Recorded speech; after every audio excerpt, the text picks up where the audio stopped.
అదే ఓకే ఈరోజంతా అయిపోయింది.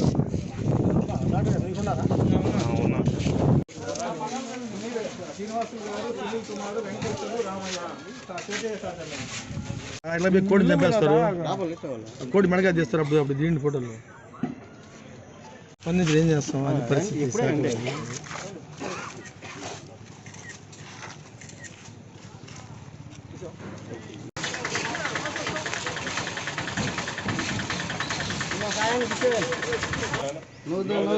డ్రెస్ లేదు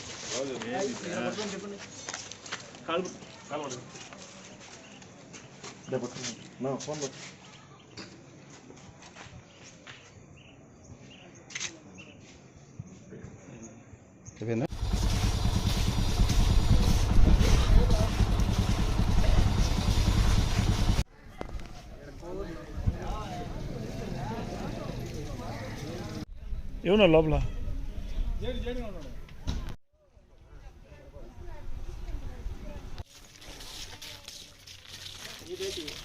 సాక్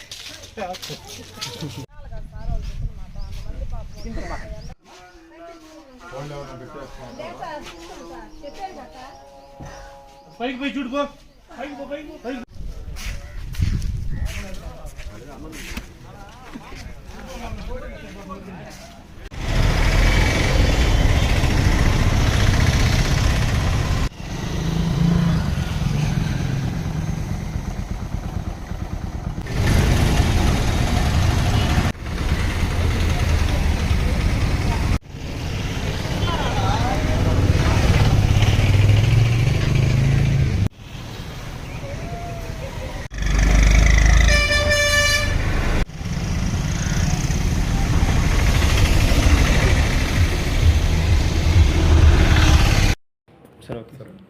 గౌరవ కలెక్టర్ గారు, జెడ్పీసీఈఓ గారు, మా ఎస్పీ గారు ఉత్తర్వుల మేరకు ఈ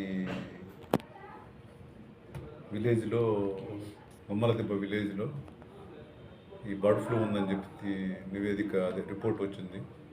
దాన్ని సందర్భించి ఆ విలేజ్లో 3 months పాటు ఈ కోళ్ళు అమ్మకాలు కానీ, చికెన్ అమ్మకాలు కానీ అలాంటివి ఏమి లేకుండా కంట్రోల్ చేస్తున్నాం. ఆ ఊళ్ళో ఆ విలేజ్కి కూడా 2 చెక్ పోస్టులు ఏర్పాటు చేసాం. 2 దారులు ఉన్నాయి విలేజ్లోకి వెళ్ళడానికి.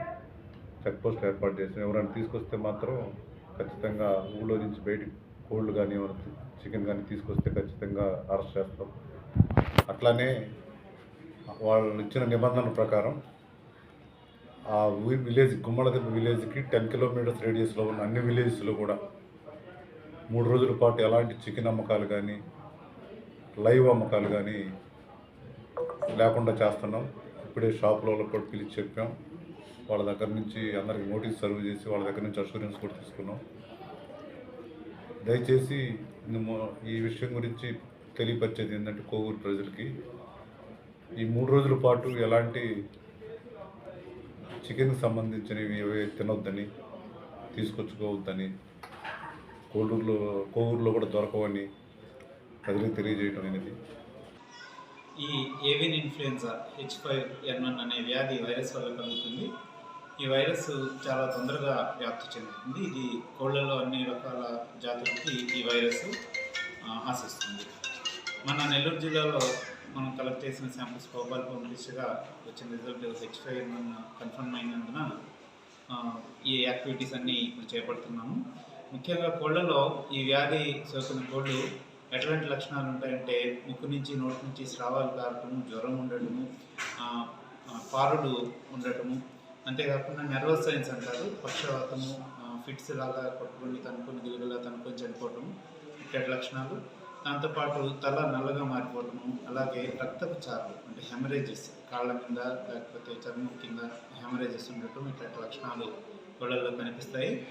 ఇది ముఖ్యంగా ఈ వ్యాధిని మనం నివారించుకోవడానికి farm hygiene measures and sanitation measures అనేది చాలా ఇంపార్టెంట్. కోళ్ళ ఫారాల్లో కొత్త వ్యక్తుల్ని దగ్గరికి వీలైనంత వరకు రానివ్వకుండా చూసుకోవడం, అలాగే ఫామ్లోకి వచ్చే వెహికల్స్ని రిస్ట్రిక్ట్ చేసుకోవడం, అలాగే ఫుడ్ బాత్స్ లాంటివి అరేంజ్ చేసుకొని కోళ్ళ ఫారంలో యజమానులు తీసుకోవాల్సిన అవసరం ఎంతైనా ఉంది. ఇంకా ఈ కోళ్ళ నుంచి కోళ్ళకి ఈ వ్యాధి వ్యాప్తి చెందింది కానీ మన భారతదేశంలో ఇప్పటివరకు కోళ్ళ నుంచి మనుషులకి కానీ మనుషుల నుంచి మనుషులకు కానీ ఈ H5N1 ఏవియన్ ఇన్ఫ్లుయెంజా అనేది ఇప్పటివరకు నమోదవ్వలేదు. అంతేకాకుండా మనము 70 డిగ్రీల ఉష్ణోగ్రతతో 30 నిమిషాల పాటు కోడి మాంసాన్ని ఉడకబెట్టుకొని తిన్నట్లయితే ఇది మనకి రాదు కాబట్టి, ఈ వ్యాధి మనుషులకి రాదు కాబట్టి ప్రజలు భయాందోళనకి గురవలసిన అవసరం లేదు. Thank you.